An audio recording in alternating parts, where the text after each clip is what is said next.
तो दोस्तों, क्योंकि रिश्तों के भी रूप बदलते हैं कि आज के एपिसोड की शुरुआत होती है एवी से, जिसे वृंदा का फोन आता है। वृंदा घबराई हुई उसको बताती है कि अक्षय, माधवी और टिम्सी घर से बिना बताए कहीं चले गए हैं।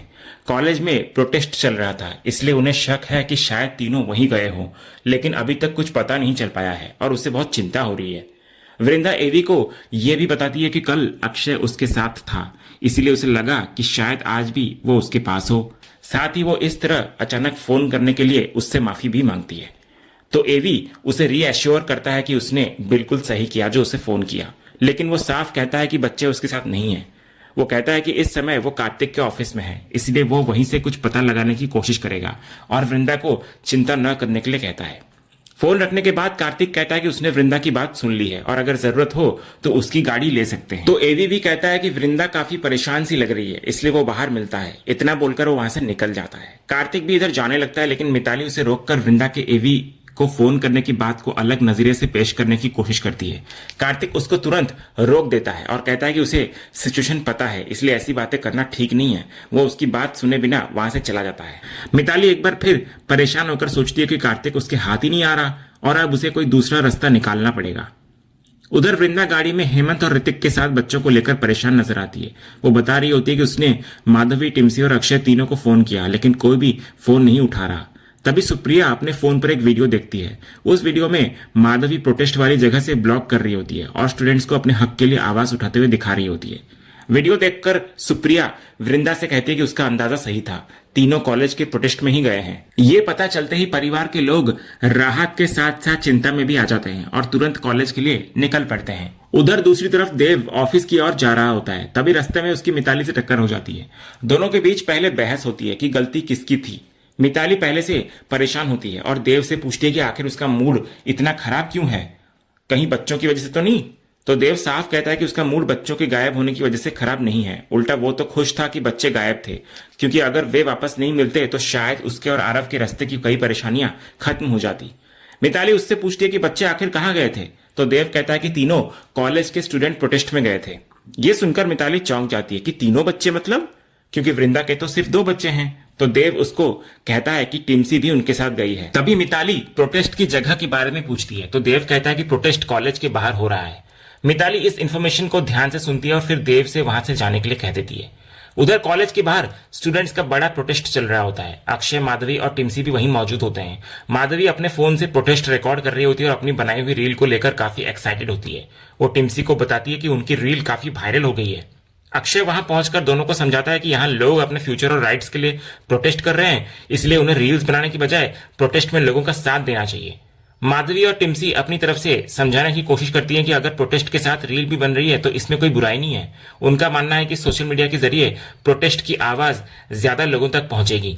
लेकिन अक्षय का नजरिया अलग होता है। वो कहता है कि यहाँ सिर्फ लाइक्स और फॉलोअर्स के लिए नहीं, बल्कि एक जेन्युइन कॉज के लिए लोग खड़े हैं। उसका मकसद डीन से जवाब मांगना है।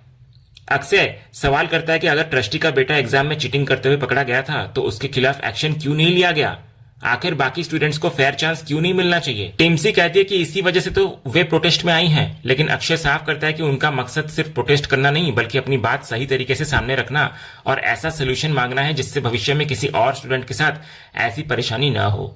उधर वृंदा अपने सिर पर हाथ रखकर परेशान होती हुई नजर आती है कि तीनों बच्चे इतने बड़े हो गए हैं कि बिना किसी को बताए कॉलेज के प्रोटेस्ट में चले गए।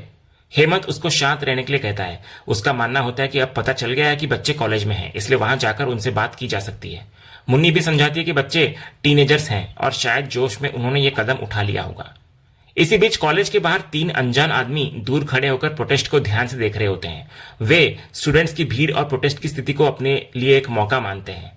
उनकी आपस की बातचीत से पता चलता है कि वे जानबूझकर इस प्रोटेस्ट का फायदा उठाकर कॉलेज में हंगामा करवाने की तैयारी कर रहे हैं।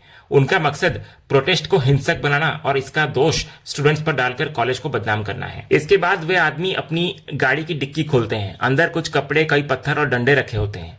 तीनों अपने कपड़े बदलकर सिक्योरिटी गार्ड्स जैसा भेष बना लेते हैं और भीड़ में घुसने के बजाय ऐसे स्टूडेंट को तलाशने लगते हैं जो अकेला हो, ताकि उसे निशाना बनाया जा सके। उधर वृंदा, हेमंत, ऋतिक और मुन्नी कॉलेज पहुंच जाते हैं। इतनी बड़ी भीड़ में अक्षय, माधवी और टिम्सी को ढूंढना आसान नहीं होता। मुन्नी सबको अलग अलग डायरेक्शन में जाकर बच्चों को तलाशने के लिए कहती है और तय होता है कि जिसे भी बच्चे मिले वो बाकी लोगों को तुरंत बताएगा। इसके बाद मुन्नी टिम्सी को ढूंढते हुए आगे बढ़ रही होती है कि तभी पीछे से एक आवाज आती है। उससे पूछा जाता है कि क्या वो टिम्सी को तलाश रही है। तो मुन्नी पीछे मुड़ती है तो सामने मिताली खड़ी होती है। मुन्नी उसको पूछती है कि वो यहाँ क्यों आई है, लेकिन मिताली उल्टा सवाल करते हुए कहती है कि वो यहाँ क्यों नहीं आ सकती और मुन्नी को उससे सवाल करने का अधिकार किसने दिया। इसके बाद मिताली अपना गुस्सा टिम्सी को लेकर निकालती है। वो कहती है कि टिम्सी उसकी बेटी है, इसलिए वो जानना चाहती है कि उसकी बेटी आखिर कहाँ है। मिताली मुन्नी पर आरोप लगाती है कि जिस तरह वो खुद को टिम्सी की सबसे अच्छी माँ बताती है, उसी हिसाब से उसे यह भी बताना चाहिए कि टिम्सी इस वक्त कहाँ है। वो यहां तक ताना मारती है कि उस दिन पार्टी में मुन्नी दूसरों को मां होने का ज्ञान दे रही थी, लेकिन आज जब उसकी अपनी जिम्मेदारी सामने आई है तो टिम्सी का पता तक नहीं है। तो इस पर मुन्नी अब अपना आपा खो देती है और मिताली को साफ जवाब देती हुई नजर आती है कि अगर वो उस दिन कही गई अपनी बात को समझ पाती तो आज इस तरह सवाल नहीं कर रही होती।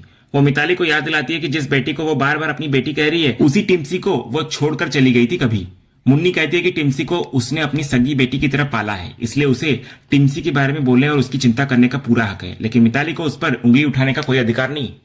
लेकिन मिताली इधर फिर भी पीछे नहीं हटती। वो मुन्नी के पुराने नौकरानी वाले काम को लेकर उसको नीचा दिखाने लग जाती है। उसका कहना होता है कि अगर मुन्नी ने टिम्सी को पाल पोसकर बड़ा किया भी है तो इसमें ऐसा कोई बड़ा एहसान नहीं किया है, क्योंकि वो तो पहले से ही घर में नौकरानी का काम किया करती थी और बच्चों की देखभाल करना भी उसी की जिम्मेदारी थी।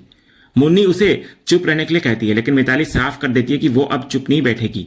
वो उल्टा मुन्नी पर ही शक करते हुए पूछती है कि आखिर टिम्सी है कहाँ और कहीं उसके साथ कुछ गलत तो नहीं हो गया। तभी ऋतिक वहां पहुंच जाता है और मिताली की बातें सुनकर बुरी तरह भड़क जाता है। ऋतिक उसको साफ शब्दों में समझाता है कि सिर्फ बच्चे को जन्म देने से कोई मां नहीं बन जाता।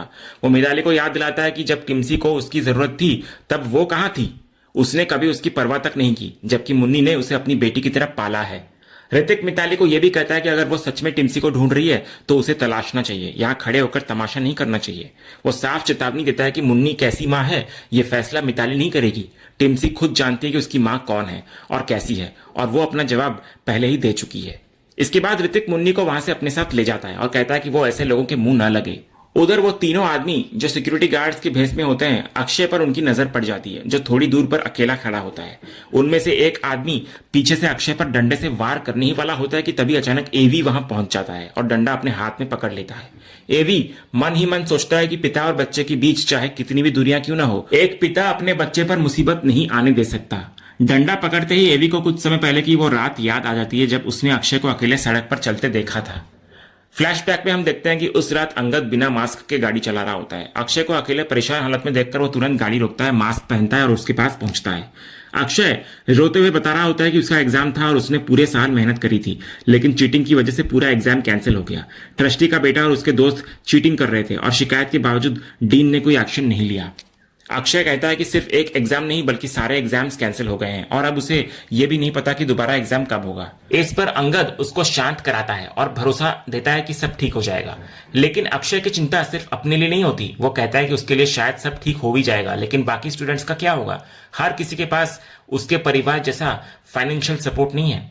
फिर अक्षय अपने पिता और अपनी माँ की बात बताता हुआ नजर आता है। वो कहता है कि उसके पिता जाते समय सारी प्रॉपर्टी और बिजनेस उसकी माँ के नाम छोड़ गए, लेकिन उसकी माँ ने कभी पैसे या संपत्ति नहीं मांगी थी, उनको सिर्फ प्यार और रिस्पेक्ट चाहिए था। अक्षय कहता है कि उसकी माँ चाहती तो सब छोड़कर अपनी जिंदगी दोबारा शुरू कर सकती थी, लेकिन उन्होंने बच्चों, परिवार और बिजनेस के लिए खुद को रोक लिया। यही वजह है कि अक्षय अब खुद पढ़ लिख कर इंडिपेंडेंट बनना चाहता है। वो फैमिली बिजनेस में सिर्फ इसलिए नहीं जाना चाहता कि उसके लिए रास्ता आसान है। उसका सपना है कि वो अपनी मेहनत से कुछ बने और अपनी माँ को ऐसी लाइफ दे जहां उन्हें किसी के सामने कॉम्प्रोमाइज या डिपेंडेंट ना होना पड़े।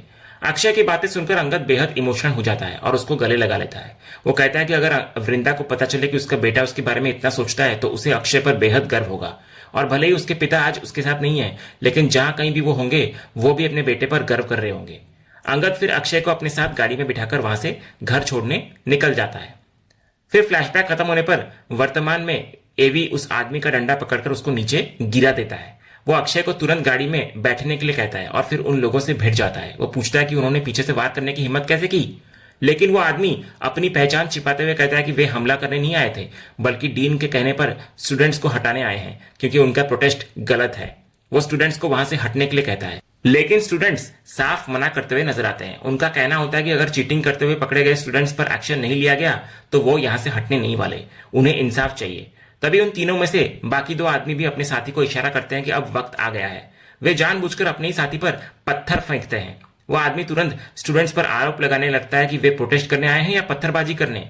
तो स्टूडेंट्स कहते हैं कि उन्होंने कोई पत्थर नहीं मारा और वे पीसफुल प्रोटेस्ट कर रहे हैं। लेकिन वो आदमी माहौल को और भड़काता है और स्टूडेंट्स को गुंडागर्दी करने वाला बताकर उनमें से एक स्टूडेंट पर हाथ उठाता हुआ नजर आता है। इसके बाद वहां मौजूद सारे स्टूडेंट्स भड़क जाते हैं और उस आदमी से हाथापाई शुरू हो जाती है। इसी भीड़ में अक्षय, जो गया नहीं होता, वहीं पर होता है। माधवी और टिम्सी भी फंस जाते हैं वहां पर। उधर इन तीनों में से बाकी दो लोग दूर से अपने साथी को इशारा करते हैं कि उनका काम पूरा हो चुका है और मौका देखकर वो तीनों वहां से निकल जाते हैं। इधर वृंदा, मुन्नी, हेमंत और ऋतिक भी बच्चों को ढूंढते हुए परेशान नजर आते हैं। तभी अचानक अक्षय उनकी तरफ आता दिखाई देता है। वृंदा उसको देखते ही राहत की सांस लेती है और दौड़कर उसको गले लगा लेती है। वो पूछती है कि वो ठीक है या नहीं और बताती है कि पूरा परिवार उसको लेकर कितना डर गया था। मुन्नी तुरंत अक्षय को पूछती है कि माधवी और टिम्सी उसके साथ थी, तो फिर वे दोनों कहाँ हैं? अक्षय कहता है कि दोनों उसके साथ ही थी, लेकिन वहां अचानक हाथापाई शुरू हो गई और भीड़ में पता नहीं दोनों कहां चली गई। उधर भीड़ के बीच मिताली को अचानक टिम्सी दिखाई दे जाती है। मिताली उसे अपने साथ ले जाने की कोशिश करती है, लेकिन टिम्सी साफ मना करती रहती है और उसके साथ जाने से इनकार करती रहती है। तभी एक दूसरी लड़की वहां पहुंचती है और मिताली को देखकर सवाल करती है कि कहीं उसे डीन ने तो नहीं भेजा। मिताली इधर जबरदस्ती टिम्सी को ले जाने की कोशिश करती है, तो वो लड़की उसको जोरदार धक्का दे देती है, जिससे मिताली नीचे गिर पड़ती है। उधर परिवार वाले माधवी और टिम्सी को लगातार पुकार रहे होते हैं। कुछ देर बाद दोनों किसी तरह भीड़ से निकलकर अपने परिवार के पास पहुंच जाती हैं। इधर पूरा परिवार राहत की सांस लेता है और सभी बच्चों को लेकर वहां से निकलने लगता है। लेकिन तभी दूसरी तरफ कार्तिक एवी को समझा रहा होता है कि उसे तुरंत वहां से चले जाना चाहिए, क्योंकि अगर भीड़ में किसी ने उसे पहचान लिया तो बहुत बड़ी परेशानी हो सकती है। लेकिन उसकी बात एवी नहीं मानता। वो उल्टा भीड़ के बीच चला जाता है और लोगों को शांत कराने की कोशिश करने लगता है। और इधर कार्तिक उसको रोकने के लिए पीछे से आवाज लगाता रहता है। तभी उधर वृंदा, हेमंत, ऋतिक और बाकी परिवार की नजर भी अचानक एवी पर पड़ जाती है। सबकी आंखें उसी पर टिक जाती है और इसी सीन के साथ आज का यह एपिसोड यहीं पर खत्म होता है। तो दोस्तों, अब एवी भीड़ के बीच पहुंच चुका है और दूसरी तरफ टिम्सी को लेकर मिताली और मुन्नी के बीच भी बड़ा विवाद हो गया है। लेकिन अब सवाल है कि क्या एवी इस बढ़ते हंगामे को रोक पाएगा और क्या परिवार के सामने उसकी असली पहचान का कोई नया राज खुलेगा? आपको क्या लगता है? कमेंट करके जरूर बताइए। वीडियो पसंद आया हो तो लाइक करें और ऐसे ही आगे के अपडेट्स के लिए चैनल को सब्सक्राइब करना बिल्कुल ना भूलें और बेल आइकन को भी जरूर दबा दें। मिलते हैं अगले एपिसोड के अपडेट के साथ, तब तक के लिए धन्यवाद।